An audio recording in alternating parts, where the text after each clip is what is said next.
sobre regulação da respiração.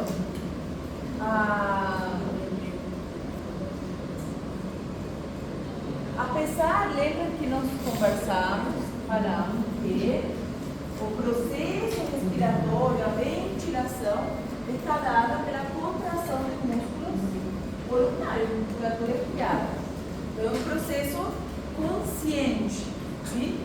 Porém, nós temos elementos, ou temos funções autônomas que vão regular e que vão interferir no processo respiratório. Ou seja, quando existe alguma alteração, quando eu devo me preparar para algum processo de adaptação específico, vão ser acionados centros superiores, tá? Para regular a minha respiração. Então, esse sistema nervoso autônomo, vamos ver, vai ajustar a velocidade da ventilação, sim? Conforme a demanda do corpo, tá?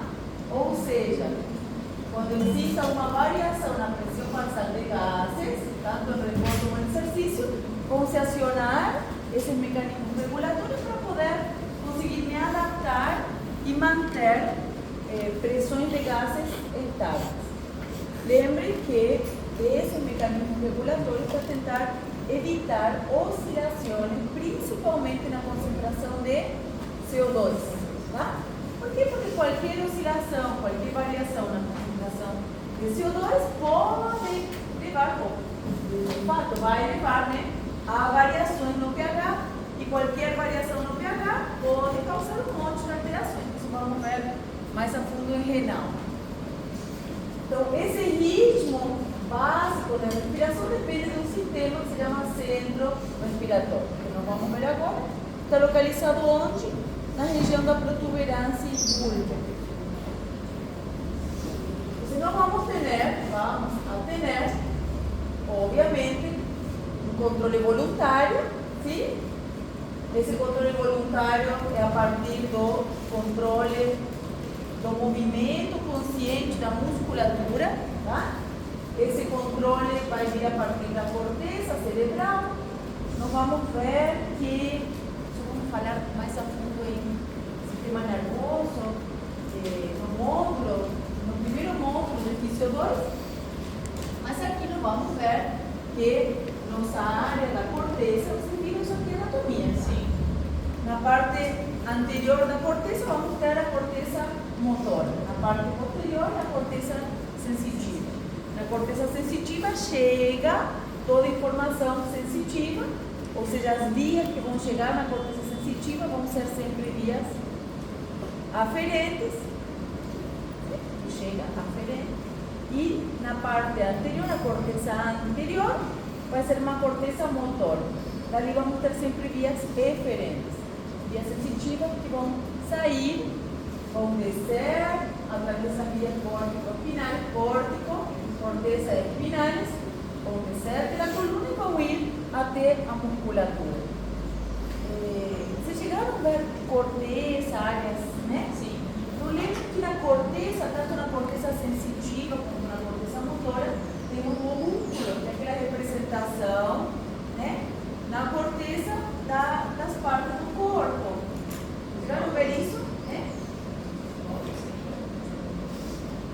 Vocês lembram? Acho que vocês não.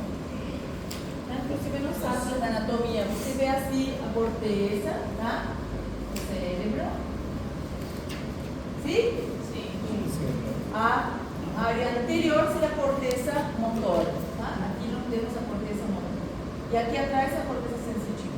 Na corteza motora existe uma representação corporal de cada área. Apesar de que não temos corteza motora primária, suplementar, por exemplo, na corteza primária nós vamos ter, por exemplo, a representação de cada área com a boca, tá?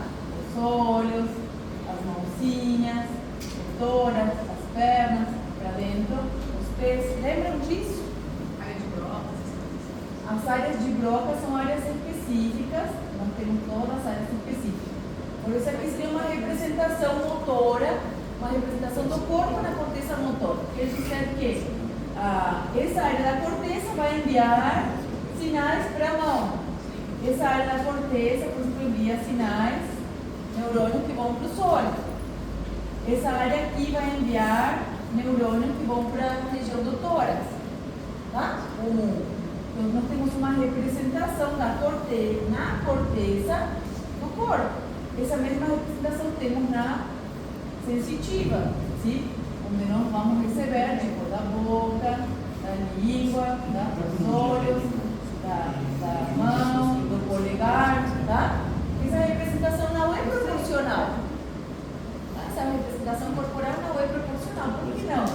Porque, por exemplo, áreas como o tórax, o abdômen, não precisa ter precisão motora, tá? Por as mãos, a faringe, por vogal, a língua, tem muitos músculos e cada fibra muscular recebe uma informação motora diferente, tá? São áreas onde eu tenho que ter muita psicomotricidade fina, então essas áreas têm uma área maior representada na corteza, tanto na motora quanto na sensitiva. Então, nós temos, onde que eu quero chegar?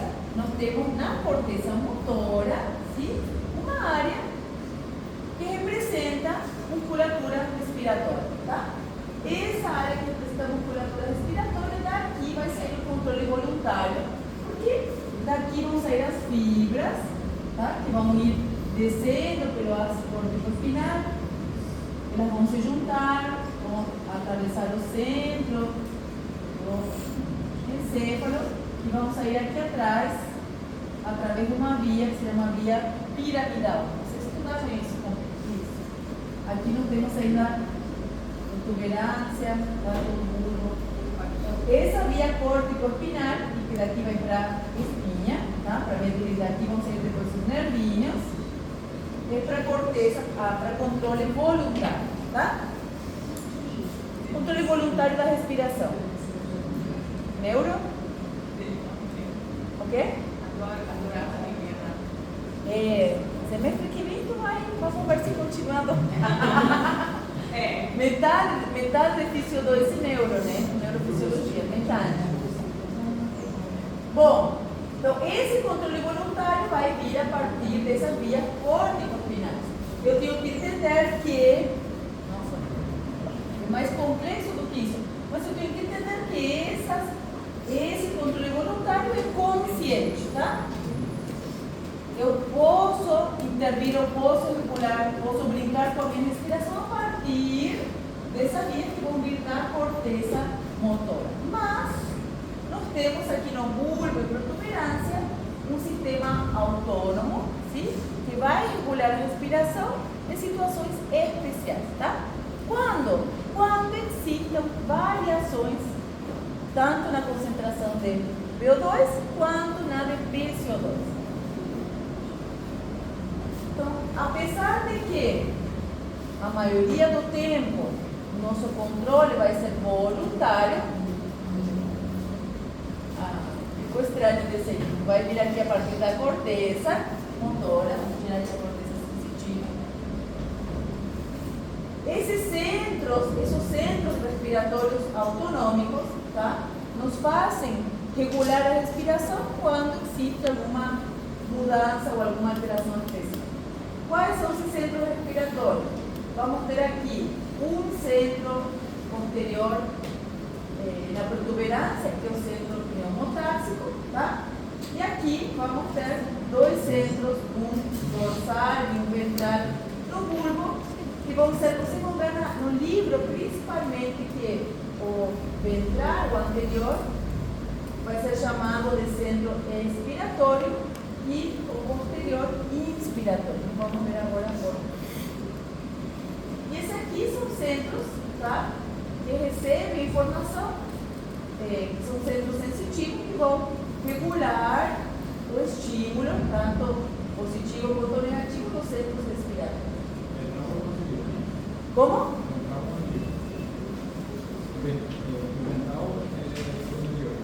Anterior, exato. Ventral é anterior, dorsal e posterior. Tudo sim. Como? Não, temos dois no bulbo e um na protuberância, na região posterior da protuberância. tá? Então, no bulbo vamos ter um dorsal, que é o posterior, e um ventral, que é o anterior. Esse dorsal do bulbo é o que vai estimular sobretudo a inspiração, tá? Quando é que eu vou ativar esse centro aqui? Principalmente quando se detecta, tá, uma diminuição na pressão de oxigênio. Sim? Esse centro vai estar localizado dentro do trato sensoritário, que é na região posterior dorsal do bulbo, que é a parte da anatomia de neuro. Boa, né? Ótimo. Esse centro, esse núcleo do trato sanitário, que é aquele verdinho, vai emitir ao centro respiratório uma señal aferente, sempre a señal aferente é sensitiva.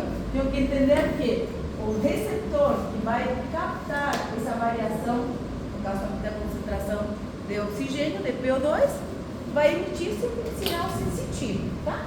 O sinal sensitivo vai estimular o centro motor, e esse centro motor vai emitir um sinal motor. Você entende? Todos os centros motores recebem sinais sensitivos.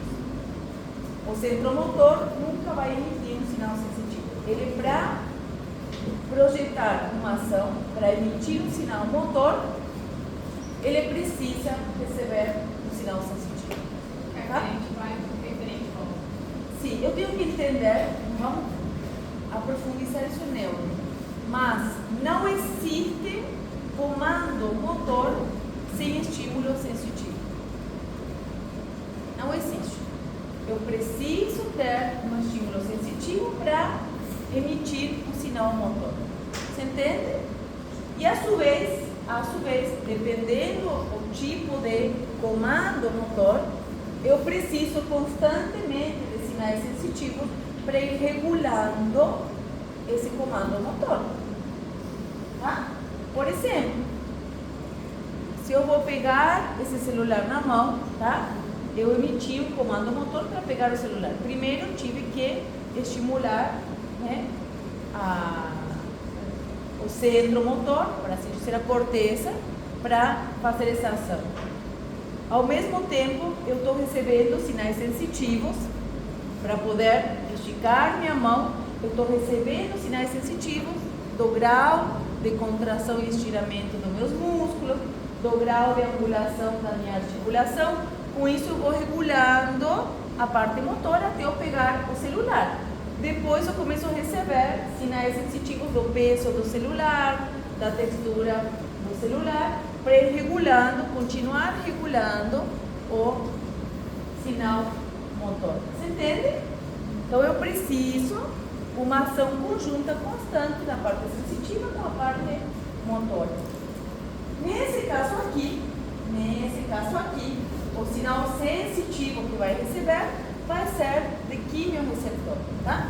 Os quimiorreceptores são receptores sensitivos também, só que vão perceber, não vamos ver, concentração, pressão de oxigênio e pressão de CO2.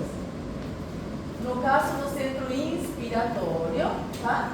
Vai ser principalmente concentrações de oxigênio. Ele vai então receber esse sinal e vai transmitir um sinal motor, um sinal sensitivo, né, ao centro respiratório através dos nervios vagos, tá, e do faríngeo. Lembre que aqui temos sempre ação parasimpática, tá?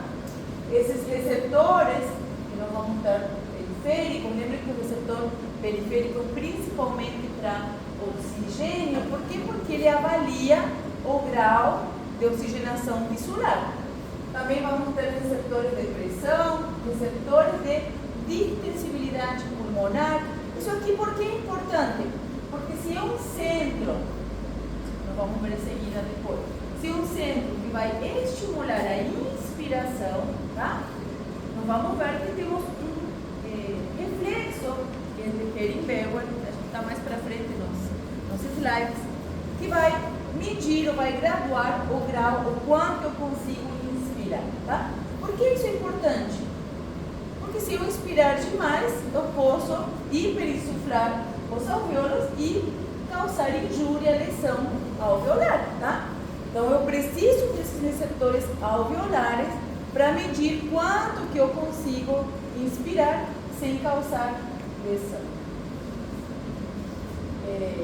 Então esses receptores sensitivos, tanto de pressão, receptores do pulmão ou quimiorreceptores periféricos que vão avaliar, medir concentração de oxigênio, vão emitir descargas, sim, sobre o centro respiratório que vai estimular a inspiração, tá?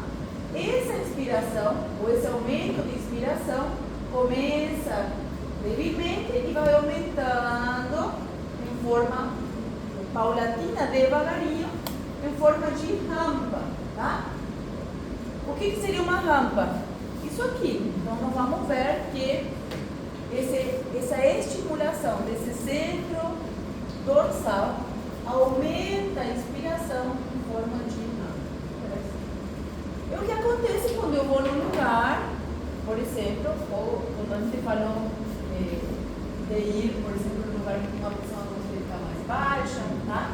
É o que acontece quando eu sinto que falta o ar e vou aumentando a minha inspiração, tá?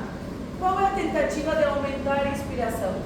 Aumentar a quantidade de ar que ingressa, ou seja, aumentar a pressão de oxigênio em cada inspiração. Você entende? Então, não é um aumento de inspiração abrupta, é um mecanismo reflexo por estimulação do centro dorsal, quando o nível de pressão de PO2 no ar está baixo, tá? Então, o que eu vou fazer? Tentar respirar mais fundo, mas somente aumentando a minha rampa inspiratória. Você entende? Ótimo. O que acontece? Nós vamos ver agora, daqui a pouquinho, o ponto limitante que interrompe a rampa inspiratória. Eu não consigo respirar e encho o balão. Eu vou respirar fundo, tentem vocês respirar fundo, inspirar, e vão chegar um momento que parece que corta. Tentem respirar fundo. De um momento que não, parece que não cabe mais. Esse ponto limitante nós vamos ver por um reflexo que se dá pela hiperinsuflação. Não é que não cabe mais, na verdade até caberia, tá? Mas esse estímulo sensitivo que corta a inspiração é uma medida de proteção, tá? Para evitar a hiperinsuflação e a lesão dos alvéolos. É isso que não tem quando você vai fazer, né? Pressão positiva. Não sabe para sentar essa corda. Ah, tá. Estamos falando de descargas neuronais. Então, PA é potencial de ação. Sim? Desculpa. Então, o que acontece? O que acontece? Eu não consegui. São potenciais, né? Porque o neurônio são potenciais de ação. Tem um sinal neuronal. Então, como que seria? Recapitulando. Vários receptores, sim? Principalmente quimiorreceptores periféricos que detectam uma diminuição na PO2, tá? Vão subir, lembra que nós temos no cajado da aorta, temos periférico também, na bifurcação carotídea, tá? Vão emitir sinais para centros sensitivos. Esses centros sensitivos vão estimular o centro respiratório dorsal do bulbo. Esse centro respiratório vai emitir descargas, que são potenciais de ação através de neurônios, para músculos inspiratórios. Sim? Estes músculos inspiratórios, principalmente o diafragma, tá? Vão fazer o quê? Vão ir aumentando, porque olha assim, não é uma contração repentina, senão é um aumento débil, ou seja, vai aumentando em forma contínua, em maneira de rampa, em forma de rampa. Então a inspiração vai ir aumentando, essa baixa concentração de VO2 vai aumentando a inspiração em forma de rampa, tá? Cada vez vou inspirando mais fundo e normalizando meus níveis de VO2. Tá certo? Essa inspiração profunda vai ter um ponto limitante, que nós vamos ver em seguida, que é reflexo, tá? E qual que é a importância desse centro respiratório? Que gera um aumento progressivo do volume pulmonar através da inspiração, tá?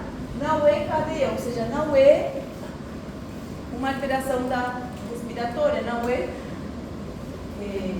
uma hiperventilação, tá?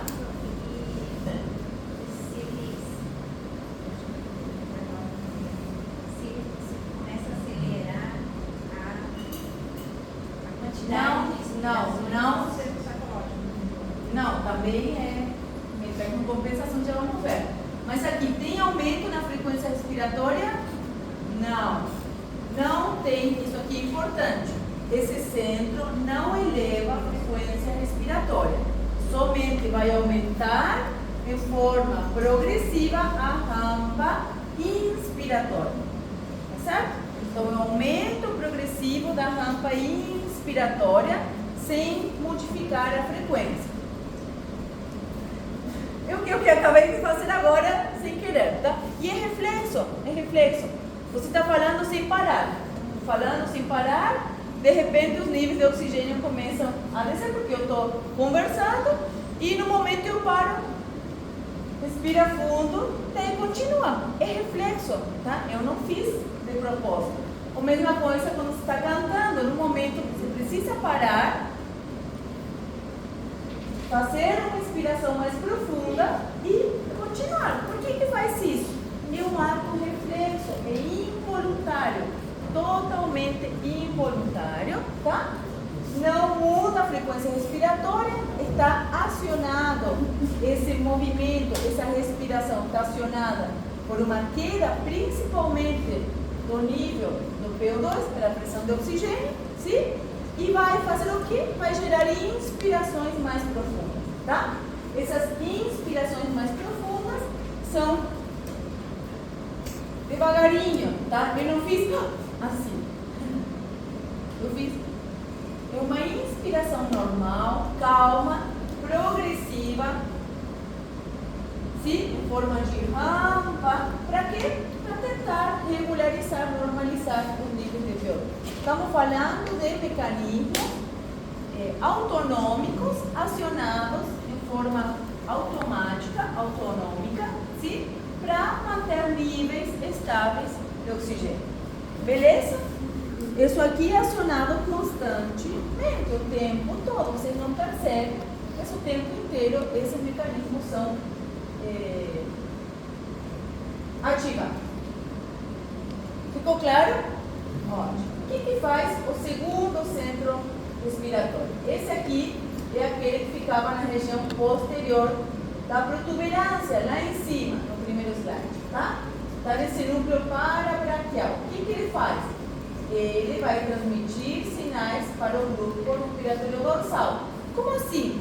Ele vai ativar, acelerar o núcleo que a gente acabou de ver agora, que é o dorsal, que aumenta a inspiração. Porém, esse centro vai desconectar a rampa inspiratória e aumentar a frequência cardíaca. Como assim, prof? Lembra que a rampa inspiratória me fazia inspirar devagarinho e eu ia aumentar. Quando eu desconecto a rampa inspiratória e aumento a frequência, eu vou fazer o quê? Hiperventilar, tá? Então, o que faz esse centro? Esse centro gera hiperventilação. A hiperventilação é como? Respirar muito. Tem rampa inspiratória? Tem a rampa inspiratória? Não, tá? Essa inspiração que eu fazia pela rampa foi desconectada. Então, não tem rampa inspiratória, tem somente inspirações frequentes frequentes, tá? Para quê? Para hiperventilar. Sem passar para o próximo slide.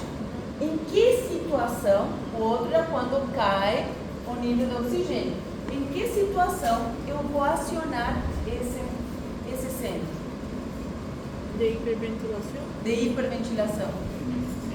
Si estás haciendo ejercicio, si estás con ansiedad. A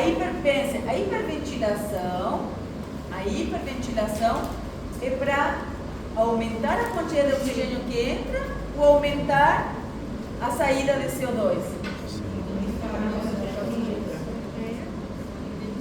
A saída de CO2, sim? Vai ser, o oxigênio vai estar entrando adequadamente?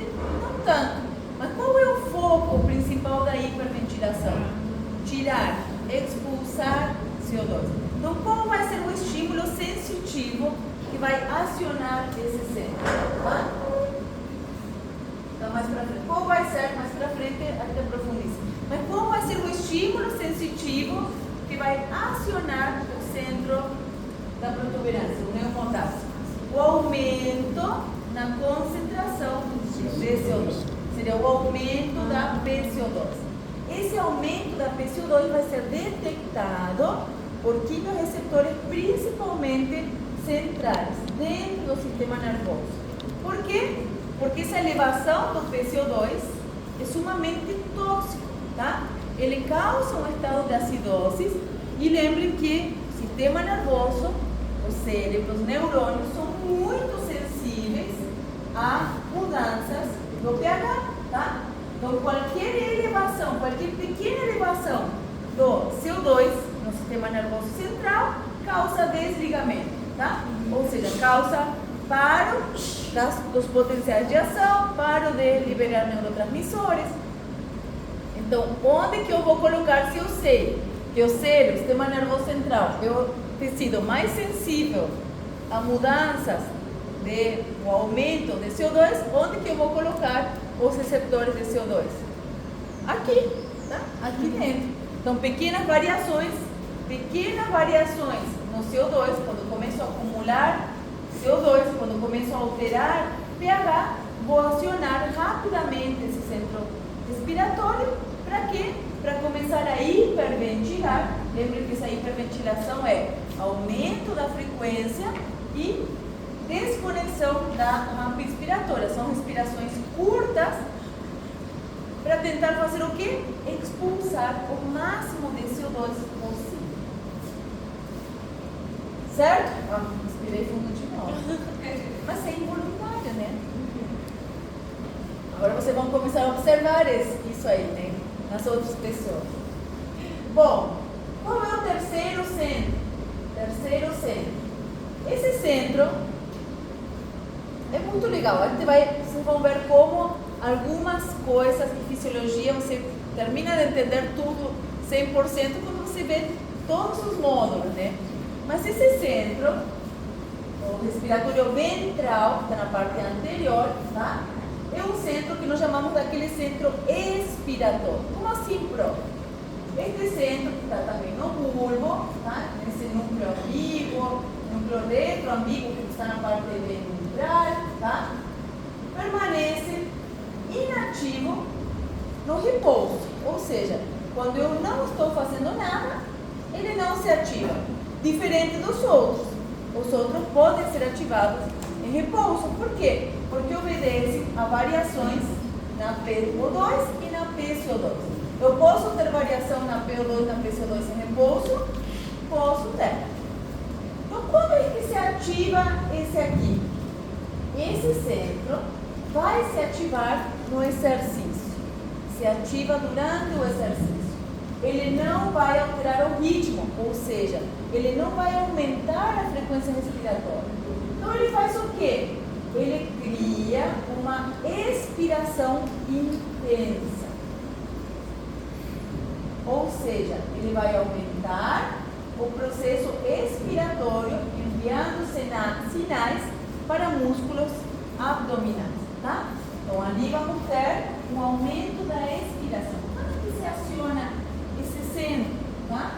Nós vamos ver que esse centro esse mecanismo de sobreestimulação do centro expiratório vai ser quando a gente inicia um exercício, quando a gente está prestes a começar um exercício. Aqui, peraí. Então vamos ver que esse centro ventral, ao contrário do que a gente acha que... Opa! Aí.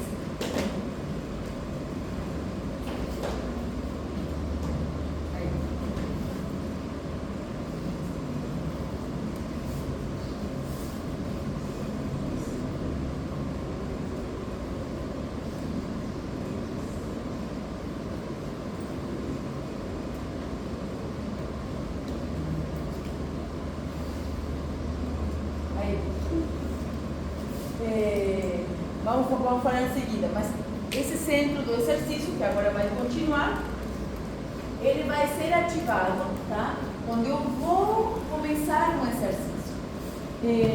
Esse aqui que eu achei que estava mais para trás, no início, mas esse aqui é aquele reflexo que eu falei para vocês, eu tenho Lewer, tá?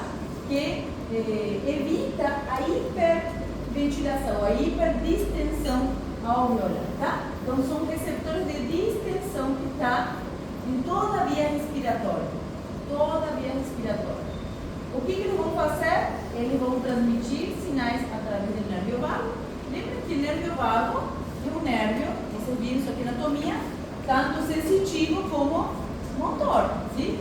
Não vamos ter nervios que são somente motores, que vão emitir sinais aferentes, ou seja, que vão emitir sinais para a musculatura, e centros sensitivos que vão somente levar sinais sensitivos. E temos, por exemplo, o vago, o glossofaríngeo, e tem outros também que vamos ir vendo, que enviam sinais sensitivos e também sinais motores, tá? São nervios mistos. Sabe o que quer dizer vago em espanhol, né?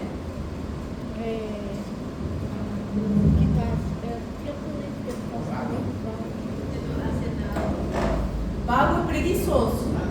Essa é a palavra. Vago e preguiçoso.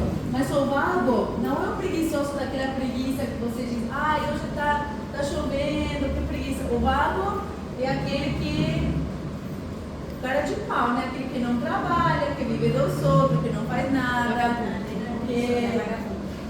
Sim, tipo, né? Não quis falar essa palavra, mas aquele que está ali sentado, a louça está desse tamanho, está tudo assim, não faz nada, não se incomoda com nada, ele quer que faça tudo por ele. Então, em espanhol, quando se estuda medicina, você sempre fala que o nervio vago, de vago não tem nada, porque o cara o que leva todo o sinal sensitivo da região, principalmente do tórax, do abdômen, do sistema nervoso, é o único nervo que tem toda a inervação motora parasimpática da parte do tórax, da parte do abdômen.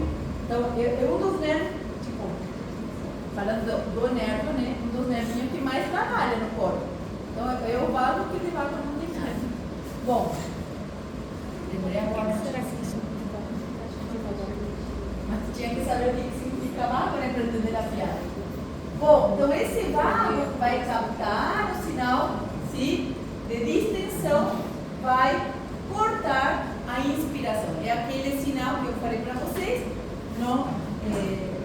naquele primeiro centro dorsal, sim, do bulbo, que aumentava a rampa inspiratória. Essa rampa inspiratória tem um limite, porque através da distensão da via respiratória. Ou seja, eu posso colocar ar, eu posso ventilar, eu posso colocar volume dentro do pulmão até o limite, tá? E o limite está dado por quê? Pelo grau de distensão da via respiratória.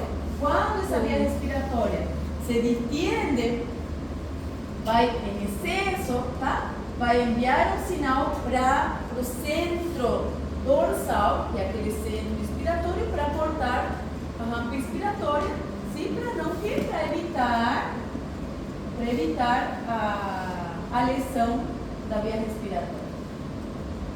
Quando o paciente tem consciente, né, doutora? Você fazia ventilação mecânica. Quando o paciente tem consciente, é muito importante ter um bom manejo, né, da pressão positiva da ventilação para você evitar. No paciente consciente não vai ter lesão, ou é impossível você mesmo gerar lesão pelo reflexo, tá? Você não vai fazer isso conscientemente.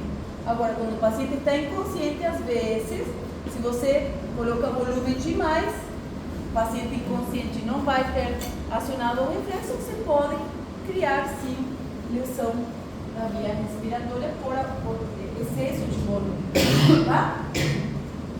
Bom, então, o que você está entendendo? Que esses centros respiratórios vão obedecer a concentrações de oxigênio, de dióxido de carbono e, em consequência, hidrogênio. Sim? Ou seja, essa ventilação, acionar esses centros respiratórios, vai depender das modificações desses gases em sangue. Sim? Então, por exemplo, quando tenho excesso de CO2 ou excesso de hidroquinônios, eu vou aumentar a frequência respiratória, tá? Através da ativação do centro pneumotáxico, que é aquele centro que estava na protuberância. Posso mexer no ar? Está muito frio. Você tem o controle? Agora, quando eu tenho déficit de oxigênio, eu fazia o quê? Elevava a minha rampa expiratória através da ativação do centro respiratório dorsal do bulbo, tá? Como é? Para mexer?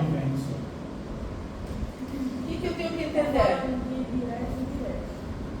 Sim, eu estimulo o centro respiratório, tá? A estimulação do centro respiratório vai ser aumentando a frequência respiratória, quando em forma direta, porque o quimioreceptor está no próprio sistema nervoso central, sim? Então, vou estimular em forma direta, através da elevação de CO2 e hidroquinônios, para quê? Para aumentar a frequência respiratória. É a hiperventilação, sim? Aumenta a ventilação, hiperventila. Agora, esses quimioreceptores que vão avaliar, ou os receptores que avaliam hipóxia, são indiretos, são periféricos. Esses receptores, quimioreceptores periféricos, vão modificar, vão estimular o centro respiratório, principalmente qual? Qual ele é estimulado? O primeiro, que é o dorsal do bulbo, tá? Agora, nós vamos ver que existe uma zona quimiosensível, que está no centro respiratório, que era aquele verdinho que estava lá, lembra? Que não são nem os quimioreceptores de CO2, sim? Nem os de oxigênio, que se vê afetado especificamente por mudanças de dióxido de carbono, tá? Esse centro de quimiosensível, eu mais, por assim dizer, não vamos ver isso ainda em neuro, mas é o que melhor vai estimular o centro respiratório, tá? Por isso que aquele outro slide dizia que ele estimulava de forma direta. Como eu falei antes, sim? Essa variação do CO2 é sumamente perjudicial para a potencial de reacções, para a liberação de neurotransmissores, tá? Então, essa zona quimiosensível está muito próxima do centro respiratório justamente por isso. Pequenas variações já podem acionar o centro respiratório. No caso, qual vai ser acionado? O pneumotáxico, sim? Que é o que responde a mudanças de CO2. Importante, isso aqui vamos ver mais para frente, vamos aprofundizar mais. Esses hidroquinônios não passam barreira hematoencefálica, tá? O que atravessa com muita facilidade, porque é super lipossolúvel, tem baixo peso molecular, é o CO2.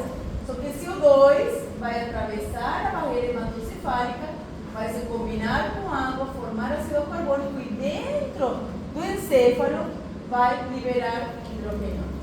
Então, sempre que aumenta o CO2, tá? Sempre que aumenta o CO2 no sangue, acaba aumentando também o CO2 no interstício, acaba aumentando no líquido cefalorraquídeo, sim? E é por isso que pequenas variações de CO2 já ativam o centro respiratório para tentar eliminar o mais rápido possível, tá? Isso aqui vamos ver ainda em renal, não vamos nos adentrar nisso aqui, porque nem vou falar muito, mas o que eu tenho que entender? Que esse CO2 tem um efeito estimulante sobre o rim, tá? Não vamos ver agora no próximo módulo como é que variações no CO2 acabam causando estímulo renal. Para quê? Para aumentar a reabsorção de bicarbonato e eliminação de íon hidrogênio. Ou seja, quando eu tenho aumento dos ácidos por um problema respiratório, começou a acumular CO2, o rim compensa aumentando a quantidade de bicarbonato em sangue e a secreção de íon hidrogênio, tá? E sempre vão tentar se compensar, em sentido contrário. Começa a primavera e a areia começa a coçar. Em sentido contrário, se eu tiver uma falha renal, sim, onde eu começo a acumular hidrogênio por um problema no rim, sim, começo a ter pouco bicarbonato, o que acontece? O pulmão vai tentar compensar. Por quê? Porque lembrem que esse centro pneumotáxico não se ativa e aqui que vem a parte interessante, não se ativa somente pelo aumento de concentração de CO2. Se ativa, essa zona quimiosensível também se ativa pelo aumento do íon hidrogênio. Ou seja, se eu tiver um aumento de hidrogênio de outras causas, ou seja, minha quantidade de CO2 está normal, porém o hidrogênio aumentou por uma causa renal, tá? Ou porque eu estou formando ácidos de outra fonte, tipo uma cetoacidose diabética, tá? Então, se eu tiver aumento de hidrogênio, tá? A partir de outra fonte, esse aumento de hidrogênio também vai ativar a zona quimiosensível, também vai ativar o centro respiratório. E eu vou gerar, através do estímulo do centro pneumotáxico, um aumento da frequência respiratória. Para quê? Para tentar eliminar CO2. Prove, mas você disse que aumentou somente o íon hidrogênio e não o CO2. Mas se a gente lembra que esse CO2, se eu combinar ele com bicarbonato, vira esse H+, o hidrogênio, se eu combinar com bicarbonato, ele vira CO2. Se eu aumentar a frequência respiratória, vou eliminar mais CO2, ou seja, vou acabar eliminando mais íons hidrôgenos. Você entende? Sim. Sim? Ótimo. Certo? Então, o que eu tenho que entender? Essas variações de CO2 são captadas principalmente CO2 e o hidrogênio são captadas, isso aqui são conceitos, tá? Que a gente está vendo. São captadas principalmente por quimioreceptores que estão no sistema nervoso central. Inclusive temos áreas que são quimiosensíveis, que estão coladas com esse centro respiratório. Agora, as variações de PO2, as variações de oxigênio, são captadas por receptores que estão fora do encéfalo, tá? São todos receptores periféricos, tá? Esses receptores, a gente já acabou de falar antes, estão principalmente onde? En el cajado de la aorta, en la bifurcação carotídea, tá? Ou seja, esses quimiorreceptores estão expostos o tempo todo à sangue arterial e conseguem detectar variações na PO2, tá? Quando essa PO2 começa a cair, principalmente por baixo de 70, qual é a PO2 normal?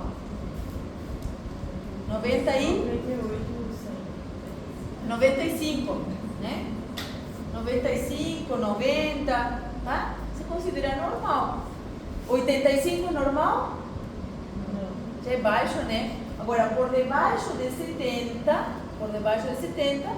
já começam a ser ativados centro respiratório. Sim? Então, isso aqui já falamos. O corpo carotídeo então envia essas fibras aferentes, tá? Através desses nervios que vão chegar até o bulbo, tá? Esses nervios que são chamados nervios de Hennig. Esse fisiólogo Hennig, del nervio que escreveram, né?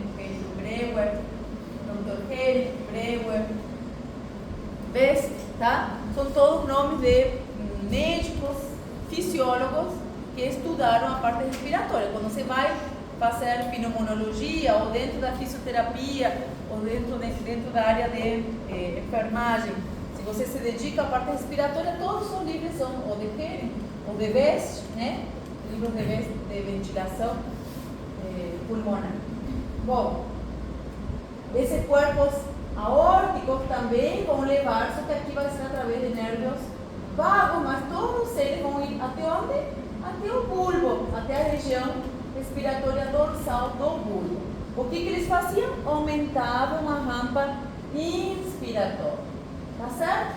Então vamos ver em neuro que todos os receptores sensitivos, eles estão tendo, ou eles têm sua própria vascularização. Vocês devem ter visto isso em anato, né? Chegaram a ver? Receptores, quimioreceptores, valioreceptores. Acho que sim, né? Sim. É mais preguiça e frio. Então, esses receptores, tem que entender que são receptores, fazem parte do sistema nervoso periférico, no caso. Todos os receptores têm sua própria, né? É um tecido, então tem sua própria vascularização, tá? Esse receptor sempre vai emitir, o receptor vai emitir um neurônio que vai levar essa informação sensitiva até um centro, até um local específico. Então, aqui, isso aqui que devem ter visto em anatomia, tá? Que o corpo da bifurcação carotídea na região do cajado, vamos ter esse centro que vão levar, tá? Através do nervio vago e glossofaríngeo, a informação até o bulbo e ali estimular o centro periférico ou o centro respiratório dorsal, tá? Que é o primeiro. Tá? Agora, tem uma questão que a gente tem que levar em consideração. Esses centros vão ser acionados quando existe uma variação brusca da PO2 ou da PCO2, tá? Ou seja, quando a quantidade são baixas, se estimula a respiração, principalmente a inspiração. O que acontece? Se eu tenho um paciente, tá? Que tem um transtorno pulmonar, por exemplo, onde esse paciente começa a ter menor quantidade de oxigenação, a PO2 começa a diminuir, ou né? A PCO2 começa a aumentar. Se essa mudança acontecer aos poucos, muito lentamente, esse paciente vai sofrer o que nós chamamos de aclimatização, tá? O mesmo é se eu vou num lugar com uma pressão atmosférica menor, tá? Assim que eu chegar lá, pela pressão baixa de oxigênio, vou estar o tempo inteiro respirando fundo. Depois de uns dias, não até aumentar a quantidade de glóbulo vermelho, mas depois de uns dias, geralmente 2, 3 dias, eu já deixo de estimular meu centro respiratório, tá? Isso faz o quê? Com que eu me acostume, por assim dizer, essas diferenças na PO2 e na PCO2, tá? Principalmente na PCO2. Quem trabalhou aqui com pacientes com DPOC, por exemplo? Minha mãe tem. Tua mãe tem. Paciente com DPOC, às vezes você vai fazer a gasometria e o nível de oxigênio está lá embaixo e o CO2 está lá em cima. E o paciente em repouso, ele está respirando normalmente, tá? Se eu colocasse do nada em você, Matheus, essa PO2 e essa PCO2, você começaria a hiperventilar, tá? Por que esse paciente respira normalmente com essa alteração nas pressões? Porque esse paciente acostumou. esse paciente está aclimatado. Sim? Então, somente vou acionar os centros respiratórios quando a variação for imediata, tá? Então, eu tenho uma PO2, quando essa PO2 cai, vou acionar o centro dorsal. Eu tenho uma PCO2, quando essa PCO2 se eleva, vou acionar o centro pneumotáxico, tá? Ou quando eu estou em repouso, se eu começar a fazer exercício, vou acionar o centro ventral. Agora, se eu estiver com esse transtorno já durante um tempo, ou se eu estiver me submetendo durante um período prolongado a essa PO2, nessa PCO2, vou acostumar e vou parar de estimular o centro respiratório. Você entende? Sim? Então, o que vai acontecer? Esse paciente vai parar de hiperventilar, tá? Ou vai parar de respirar fundo quando estiver baixo oxigênio. Ou seja, a diferença del aumento de 70% da ventilação que poderia produzir-se depois da reposição aguda a oxígeno bajo, ¿sí? Essa ventilação alveolar com frequência aumentada, tá? Vai começar, depois de 2-3 dias, vai começar a desaparecer o estímulo. Tá certo? Bom, e quando ficou claro, então, como a variação de CO2 vai ativar o centro pneumotáxico, como a variação de oxigênio, então PO2, quando começar a diminuir, vai ativar o centro dorsal. Entendimos isso? Como vai ser produzido o estímulo, o que cada centro faz, o dorsal aumenta a rampa expiratória, o pneumotáxico corta a rampa expiratória e causa hiperventilação, sim? Essa rampa expiratória vai estar limitada pelo reflexo de Perrin-Breuer, tá? Que media o grau de distensão da árvore respiratória, e nós tínhamos mais um centro respiratório, que é o centro ventral. Lembra? Centro ventral do bulbo. Dijimos que se ativava durante o exercício. Então, por que ele se ativa? Tá? Seria um aumento da ventilação alveolar, principalmente o aumento da expiração. Era aquele famoso centro expiratório. Mas por que? Tá? Por que aumenta? Pelo aumento do consumo de oxigênio. Por que vocês acham que aumenta? Pelo aumento na formação de CO2.